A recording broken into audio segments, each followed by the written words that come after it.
Hey everyone, this is Amy. Welcome to my video today. Today we're going to talk about the myths or the expectation versus reality of what investment banking is, what it's like on the job, the lifestyle.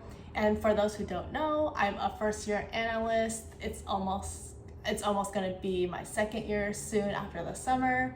So I'm just going to be talking about how my experiences have been and how they compare to my expectations going into it.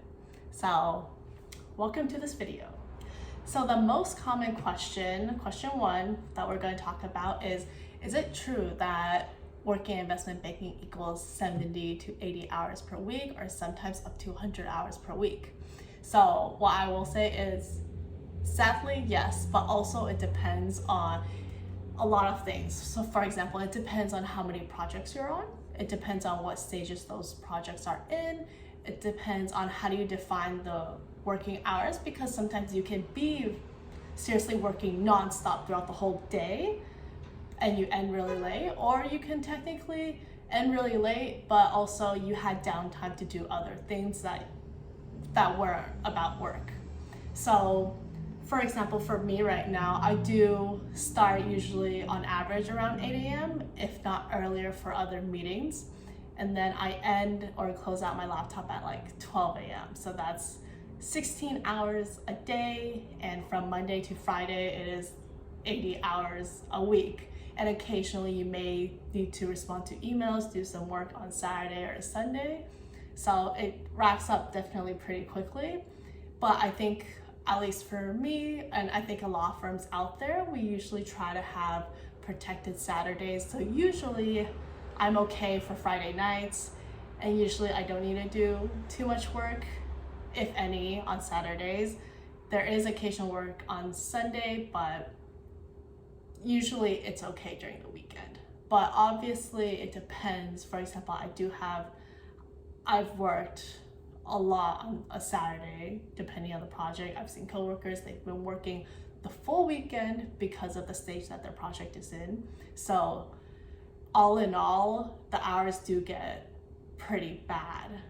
So that's one of like the trade-offs for being interested in this type of role, and you know how your personal life during the weekday might kind of suffer a bit at night. But yeah, so that's basically, it kind of did meet my expectation. And although it did meet my expectation, it doesn't mean I felt good about it. I'm still very sad that I work so late every day, but I learned that it was like this going in. I don't regret it. So going off of that first question, the second question that I had going into it and like my expectation was like, is the work-life balance truly very bad? And honestly, yes. So I say this because usually, honestly, the weekend is actually okay most of the time. And I get to hang out with my friends usually on the weekend. And I've been pretty lucky about that so far. But then really during the weekday, I feel like I'm not able to really make plans with my friends during the weekday unless I actively bring my work laptop maybe out with me when I hang out with my friends, because you just never know what might pop up. Because how it works is that, for example, if you send out a question during the day and you're waiting for them to respond to you so you can like move on to the next step, sometimes those responses come very late at night because, for example, the coworkers, they've been like busy in their meetings that they couldn't respond to you, and now that they did late at night, you have to like move forward with the next step. And honestly, I feel like the expectation is that if you can, you would still be responding at night. So with the expectation that you should, or like you technically are doing work at night, a bunch of the time you still will be like seeing those emails at night and responding to them. So work-life balance does kind of suck during the week. Obviously, there are exceptions that maybe you know that you wouldn't get pinged or no one will email you at night, depending on where your project is. So there are those exceptions, but usually I think as a first year analyst, I feel more like a newbie. So I feel like I need to be on at night. So with that said, then the work-life balance is kind of not as good. So having those two questions answered, the next question or the expectation that I had was that this work really requires you to be at your laptop or desktop monitor 24/7, and you're just focusing on typing or doing whatever on the laptop. So I would say that this is yes and no, because technically you are doing your work on your laptop, you're getting those emails out, you're scheduling Zoom meetings, you're responding to like diligence requests, which are like basically like some parties are asking you to provide information for other clients and you're like responding to those requests. But this job definitely requires a lot more than just being able to like type emails, be on Excel, be on PowerPoint, because a lot of it is on communication with your coworkers, with your colleagues.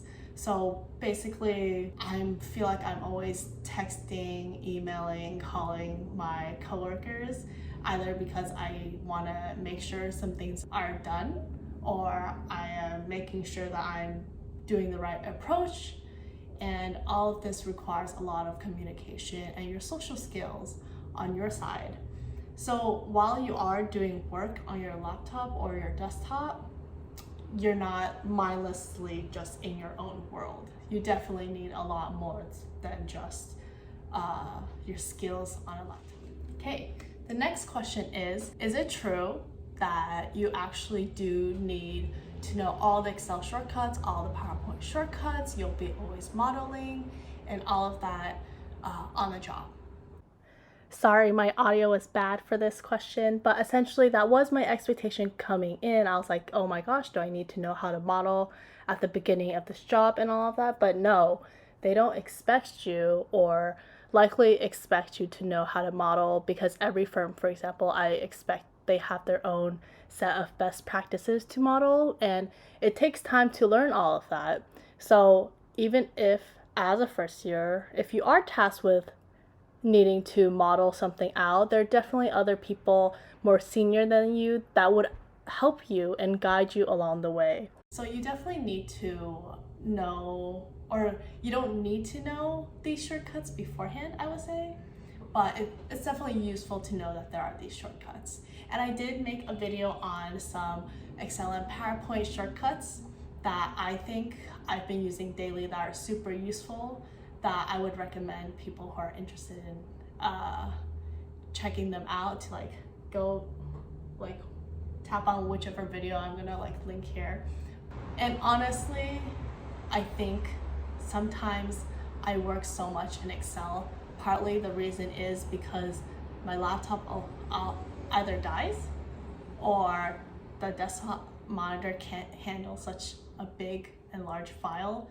So a lot of my time, I feel like I'm up so late at night working on Excel. It's just because it's very slow and that's it. And for PowerPoint skills, I would definitely say you do a lot of decks. You spend a lot of time in PowerPoint. You turn many rounds of comments from your seniors. For example, they'll be like, page 2, change the title to this.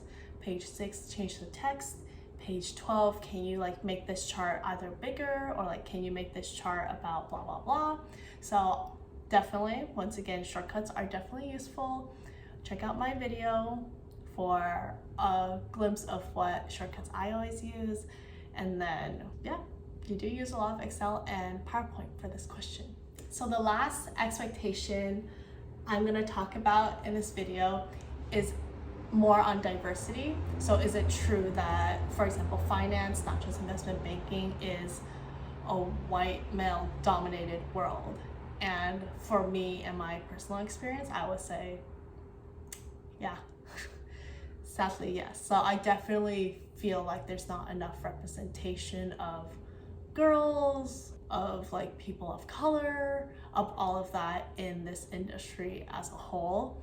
I think I don't see that many people who look like me in investment banking, and it's definitely something that I think this finance world should like actively adjust to, because it is hard to go into a field where you don't see a lot of people like yourself, and it can sometimes feel a bit lonely, I would say. But it doesn't mean like your firm is like mean to you or anything. It's just subjectively it feels kind of lonely at times. It is also the reason why I started this YouTube channel, in that I want to be someone who encourages other people and like actually shows that like someone else is in the finance world. I want to let other know that there are other people like us in this field. Yeah, so that wraps up this video on expectations versus reality in investment banking. I hope you got a bit of taste of like what it's like in this industry, just from my personal experience. And let me know if you have any more questions below, and maybe either I can like answer them in the comments, or I can just make another video about it if a lot more people are interested in this. So thank you for watching, and I'll see you in the next one. Bye.